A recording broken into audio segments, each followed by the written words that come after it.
ரட்சகர் தெரிந்து புது யுகம் படைக்கும் பெண்ணிவள், நம்பிக்கை நாயகி.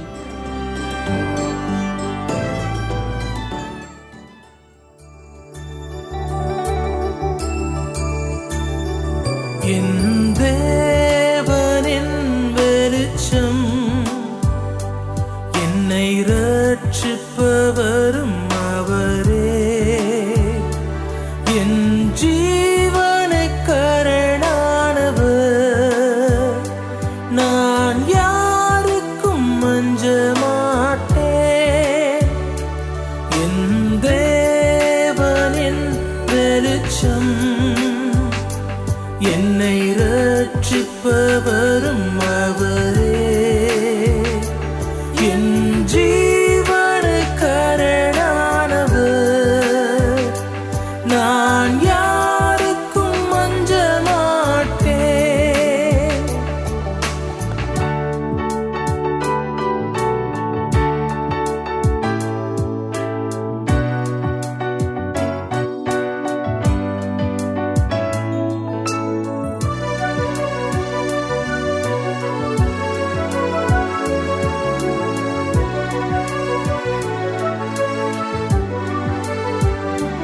தாயும் தந்தையும் தள்ளிவிட்டாலும் தந்தையே என்னை சேர்த்துக் கொள்வார். தாயும் தந்தையும் தள்ளிவிட்டாலும் தந்தையே என்னை சேர்த்துக் கொள்வார். என்னை அவர் நிழலில் வைத்து காத்திடுவார். கண்மாலை மேலேற்றி என்னை உயர்த்திடுவார்.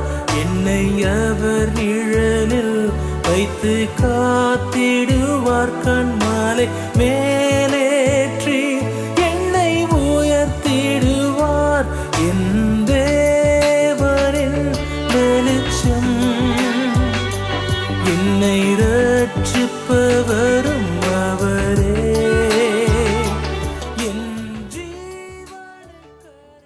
கிறிஸ்துவுக்குள் அன்பான சகோதர சகோதரிகளுக்கு எங்கள் அன்பின் வாழ்த்துக்கள். இந்த இரவிலும் உங்கள் வேலைகளை ஒதுக்கி முடித்துவிட்டு இந்த வானொலி நிகழ்ச்சிக்கு செவி கொடுத்து கொண்டிருக்கிற உங்கள் அனைவருக்காகவும் தேவனை ஸ்தோத்தரிக்கிறோம். வீதியில் வாகனங்கள் விபத்தில் அகப்பட்ட சம்பவங்களை கவனித்திருக்கிறீர்களா? சின்னதாக முட்டிவிட்டாலே போதும், உடனே 2 ஓட்டுநர்களும் வாகனத்தை விட்டு இறங்கி என்ன நடந்தது, என்ன சேதம் என்று பார்க்கிறதை விட்டு ஒருவரை ஒருவர், அதில் மெய்யாகவே தவறாக ஓட்டி வந்தவர் கூட மற்றவரை பார்த்து நீதான் நீதான் என்று குற்றம் சாட்டி சண்டை பிடிக்கிற காட்சி மிக மிக பொதுவானது. எங்கேயாவது தவறு செய்தவர் அடுத்தவரிடம் மன்னிப்பு கேட்டதை மற்றவர் சரி பரவாயில்லை இனி நடப்பதை பார்ப்போம் என்று சொன்னதையும் கண்டிருக்கிறீர்களா? இதைத்தானே இவள் லதாவுக்கும் சொல்றேன், கேட்கிறாள் இல்லையே. ஏன் ஏன் கொஞ்சம் பொறுங்கோ. இப்போ என்ன நடந்துட்டுது? லதா கார் ஓட்டுவாளே? நான் எங்க ஓட்டுறது? என்ன நடந்துச்சண்டா? கொஞ்சம் போரு, நான் சொல்றேன். இவளுக்கும் இவளிட மனுஷனுக்கும் சின்ன பிணக்கொண்டு வந்துட்டது. காசு பிரச்சனை போல இருக்கு. இவள் சொல்றது சரியண்டா, அந்த மனுஷனிலும் பிழை இருக்கலாம். இல்லை இல்லை, அவரில் தான் பிள்ளை. என்னட்டி ஒரு சொல்லி இருக்கணும். சரி இருக்கட்டும். ஆனா இவ லதா அதுக்கு பதிலடி கொடுத்து அந்த மனுஷனை சரியா புண்படுத்தி போட்டா. சொரி என்று அந்த மனுஷன் சொல்லியும் இவ கேட்கவே இல்லை. பெரிய ஆர்ப்பாட்டம் பண்ணி போட்டாள். அந்த மனுஷன் வெளிக்கிட்டு போயிட்டுது. ஐயோ, இப்போ ஆளுங்க அவர் எங்க இருக்கிறாருன்னு எனக்கு தெரியும். நான் இவள்கிட்ட அவர் செய்த ஒரு புறம் இருக்கட்டும், நீ அவரை வார்த்தையால் வெட்டினியே, போய் அதுக்கு அவர்கிட்ட மன்னிப்புக்கள். நீ பேசியதெல்லாம் தப்பு என்று சொல்லு. மிச்சத்தை நான் பார்க்குறேன். நானா? ஏன் நான் மன்னிப்பு கேட்கணும்? அவர்தான், மாறவே மாட்டார். அவர் தானே சொல்லிட்டாரே பிள்ளை. இப்போ உண்டட்டான். நீயும் வார்த்தை விட்டுட்டா, நீயும் மன்னிப்பு கேட்டுட்டா எல்லாம் சரி வந்துடுமே. அதுக்கு வேறு யாரையும் பார்த்து கொள்ளுங்க. இன்று மனுக்குலத்தின் பிரச்சனையே இதுதான். அடுத்தவருக்கு மன்னிப்பு கொடுப்பது ஒரு புறம், அதுவே மிகவும் கடினம் என்றால் செய்த தவறை ஒப்புக்கொண்டு மன்னிப்பு கேட்பதென்பது மிக மிக கடினமில்லையா? ஏன் தெரியுமா? மன்னிப்பு கேட்பது என்பது பிரஸ்டீஜ் என்று சொல்லுவார்களே, ஆம், கௌரவ பிரச்சனை. மன்னிப்பு கேட்டா ஏதோ குறைந்து விடும் என்று உள்ளார்ந்த பயம், தங்கள் பலவீனங்கள் வெளிப்படும் என்ற ஆதங்கம், இன்னும் சொன்னால் உள்ளே உறைந்திருக்கிற பெருமை, அகங்காரம் அது மன்னிப்பு கேட்க விடாது.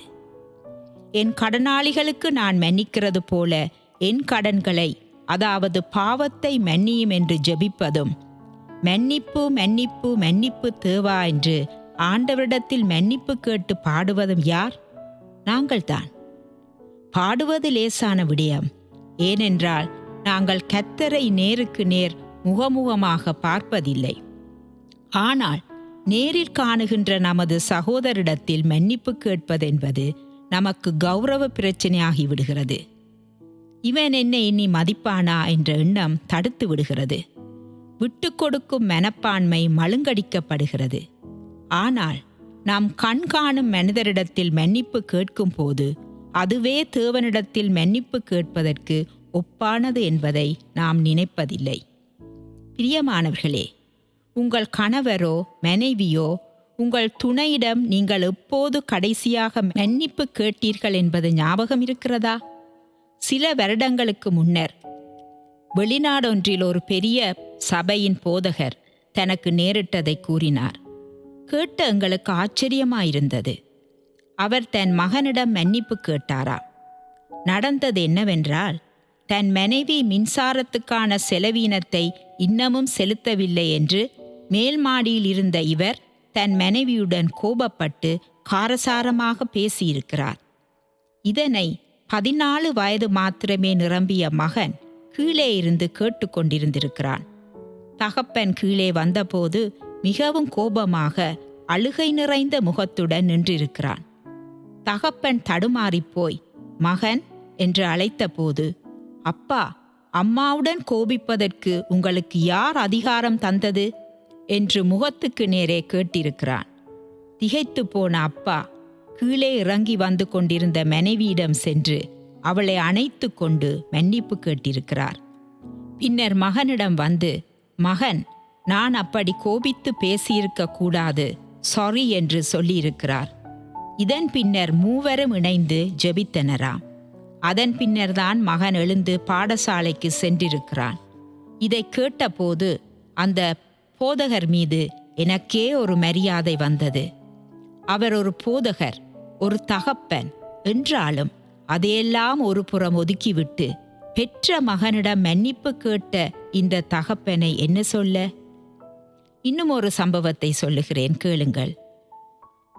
வேலையிடத்தில் மேலதிகாரி தன் பணியாளரை வேலையிடத்தில் மற்றவர்கள் முன்பாக அநியாயத்துக்கு மிகவும் சத்தமாக பேசி திட்டியிருக்கிறார். இந்த பணியாளில் எந்த குற்றமும் இல்லை என்பதை அந்த மேலதிகாரி இவர் மீது கொண்ட பொறாமையால் இதை செய்தார் என்றும் எல்லாரும் அறிந்திருந்ததால் யாரும் எதுவும் பேசவில்லை. இந்த பணிப்பெண்ணும் அமைதியாக சென்று விட்டார். இது அடுத்த நாளும் தொடர்ந்தது. ஒரு நாள் ஸ்தாபனத்தின் தியான நேரத்தில் கொடுக்கப்பட்ட செய்தியால் மனமுடைந்த அந்த மேலதிகாரி சகல வேலையாட்களுக்கு முன்பாக மன்னிப்பு கேட்டு அழுதார் என்று சொல்லப்பட்டது. உண்மையாகவே அந்த மேலதிகாரி மனமுடைந்து மன்னிப்பு கேட்டது, அதிலும் பணியாளரிடம் மன்னிப்பு கேட்டது சகலரையும் திகைக்க வைத்ததாக சொன்னார்கள். பிரியமானவர்களே, தங்கள் பிழைகளை உணர்ந்து மன்னிப்பு கேட்பது ஒன்று. இதற்கே நாம் மனப்பூர்வமாக முன்வருவதில்லை. அது ஒரு புறம் இருக்க, நம்மால் இன்னொருவர் பாதிப்படைந்ததை நாம் அறியும் போது மன்னிப்பு கேட்க முன்வருவது மிகவும் பாராட்டத்தக்கது. இன்னொரு புறத்தில் நாங்கள் நல்லது என்று நினைத்து செய்தது அவர்களுக்கு தீங்காக முடிந்ததென்று அவர்கள் நினைத்து எங்களில் மனஸ்தாபத்துடன் இருப்பதை கேள்விப்பட்டாலும் கூட நாம் அவர்களிடம் மன்னிப்பு கேட்க ஆயத்தமா என்ற கேள்வியை இன்று உங்கள் முன்பாக வைக்கிறேன். மன்னிப்பு கேட்பது நமது கௌரவத்தை குறைப்பது அல்ல. நமது மனதுக்கு ஆறுதலும் சமாதானமும் தருகின்ற செயல் என்பதை நாம் உணர வேண்டும். நாம் தவறு செய்யாவிட்டாலும் நாம் மன்னிப்பு கேட்கும் போது அடுத்தவர் இன்று இல்லை என்றாலும் ஒரு நாளைக்கு அதை உணருவார். சில சமயங்களில் செய்யாத குற்றத்துக்காக மன்னிப்பு கேட்கும்படி நாம் வற்புறுத்தப்படுவதுண்டு. சம்பந்தப்பட்டவர்கள் தன்னை தப்புவித்துக் கொள்வதற்காக, நம்மை குற்றப்படுத்துவதற்காக இதை செய்யும்படி வற்புறுத்தலாம். அந்த சந்தர்ப்பங்களில் தேவ ஆவியானவரின் அடைக்கலத்துக்குள் சென்று விடுங்கள். அவர் நடத்துவார். மற்றபடி வீதி விபத்தோ வீட்டில் சச்சரவோ மன்னிப்பு கேட்பதில் நாம் ஏன் தயங்க வேண்டும்? மன்னிப்பு கேட்காதபடி நம்மை தடுக்கின்ற நமக்குள் உறைந்திருக்கும் பெருமை அது அடுத்தவரை அல்ல, நம்மைத்தான் அழிக்கும். பெருமை உள்ளவர்களை கர்த்தர் என்ன செய்கிறார் என்பதை வேதாமம் நன்கு நமக்கு தெரிய வைத்துள்ளது. ஆம், அவர் தள்ளிவிடுகிறார். லூக்கா சுவிசேஷத்தில் ஒரு சம்பவம், லூக்கா 7ஆம் அதிகாரம் 36ஆம் வசனத்திலிருந்து இதை வாசிக்கலாம். ஒரு பரிசேயன் இயேசுவை தன் வீட்டுக்கு விருந்துக்கு அழைத்தான். அவரும் போய் பந்தி அமர்ந்தார். அப்பொழுது அந்த ஊராரினால் அறியப்பட்ட பாவியாகிய ஒரு பெண் உள்ளே வந்து அழுது கொண்டு இயேசுவின் பாதங்களை தன் கண்ணீரினால் நனைத்து தன் தலைமயிரினால் அதை துடைத்து பாதங்களை முத்தம் செய்து விலையுயர்ந்த பரிமள தைலத்தை பூசினாள். இங்கே அவள் நிமிர்ந்து இயேசுவின் முகத்தை பார்த்ததாகவே எழுதப்படவில்லை. இதை கண்ட பரிசேயன், அதாவது தன்னை உயர்ந்தவன் என்று நினைத்திருக்கிறவன், தனக்குள் முறுமுறுத்தான். அதை உணர்ந்த இயேசு அவனுக்கு ஒரு உவமை சொல்கிறார். ஒருவனிடத்தில் 2 கடன்பட்டிருந்தனர். ஒருவன் 500 வெள்ளிக்காசு, ஒருவன் 50 வெள்ளிக்காசு. இவர்களால் அதை செலுத்த முடியாது என்று கண்ட அவன் இருவருக்கும் கடனை மன்னித்து விட்டான். இவர்களில் எவன் அவனிடத்தில் அதிகம் அன்பு கூறுவான் என்று இயேசு கேட்டதற்கு அந்த பரிசேயன் சரியாகவே பதிலளித்தான். அப்பொழுது இயேசு பரிசேயனிடம், நீ என்னை சரியாக வரவேற்கவில்லை, ஆனால் இவள் செய்ததை பார்த்தாயே. ஆம், இவள் செய்த அநேக பாவங்கள் இவளுக்கு மன்னிக்கப்பட்டது என்று சொல்லி அவளையும் நோக்கி, உன் பாவங்கள் மன்னிக்கப்பட்டது என்றார். இங்கே அவள் வாயினால் மன்னிப்பு கேட்டதாக எழுதப்படாவிட்டாலும் அவளுடைய செயற்பாடு அவள் தன் அவாத்திர நிலையை பிறர் வாழ்விலும் தன்னால் களங்கம் ஏற்பட்டிருக்கும் என்பதை உணர்ந்து மன்னிப்புக்காக ஏங்கிய ஒருத்தி என்பதை காட்டுகிறது. பிரியமானவர்களே, நம்மை தாழ்த்தி பிறரிடம் மன்னிப்பு கேட்பது வெட்கமல்ல. கர்த்தருக்கு முன்பாக அது மேன்மையான செயலாகும். இந்த நிகழ்ச்சியை கேட்டுக்கொண்டிருக்கிற நீங்கள் என்ன தீர்மானம் எடுக்கப் போகிறீர்கள்? நாங்கள் ஜெபம் செய்வோம். எங்களை நேசிக்கிற அருமையான ஆண்டவரே, கர்த்தாவே, நாங்கள் மற்றவர்கள் மத்தியிலே தவறு செய்கின்ற போதும் எங்களை நாங்கள் தாழ்த்தி எங்களுடைய பெருமைகளை நாங்கள் விட்டு நாங்கள் மனமு வந்து அவளிடத்திலே மன்னிப்பு கேட்பதற்குரிய அந்த மனநிலையை எங்களுக்கு தரும்படியாக ஜெபிக்கின்றோம். ஆண்டவரே, நீங்கள் எல்லா வேளைகளிலும் எங்களை மன்னிப்பதற்கு ஆயத்தமுள்ளவராக இருக்கிறீர்கள். உங்களுடைய பிள்ளைகளாகிய நாங்களும் கூட மன்னிக்கவும் மன்னிப்பு கேட்கவும் எப்பொழுதும் ஆயத்தமுள்ளவர்களாயிருக்க எங்களுக்கு உதவி செய்யும்படியாக நாங்கள் ஜெபிக்கின்றோம். கர்த்தாவே, நீங்கள் எங்களுக்காக பரலோகத்தின் மேன்மையை விட்டு தாழ்மையோடு வந்த தேவன். அந்த தாழ்மையை நாங்களும் எங்களுடைய வாழ்விலே தரித்து கொண்டு வாழ நீங்கள் உதவி செய்யும்படியாக இயேசுவின் நாமத்திலே ஜெபிக்கிறோம் பிதாவே, ஆமேன். நிகழ்ச்சி குறித்த உங்கள் கருத்துக்களை எங்களுக்கு எழுதி அனுப்புங்கள். எழுத வேண்டிய முகவரி: நம்பிக்கை நாயகி, தபால் பெட்டி இலக்கம் 2, புத்தளம். SMS அல்லது வாட்ஸ்அப் மற்றும் மிஸ்கால் மூலம் எங்களை தொடர்பு கொள்ளலாம். தொடர்பு கொள்ள வேண்டிய தொலைபேசி இலக்கம் 071 99 333 44 0719 93 33 44. மீண்டும் அடுத்த நிகழ்ச்சியில் உங்களை சந்திப்போம். நன்றி.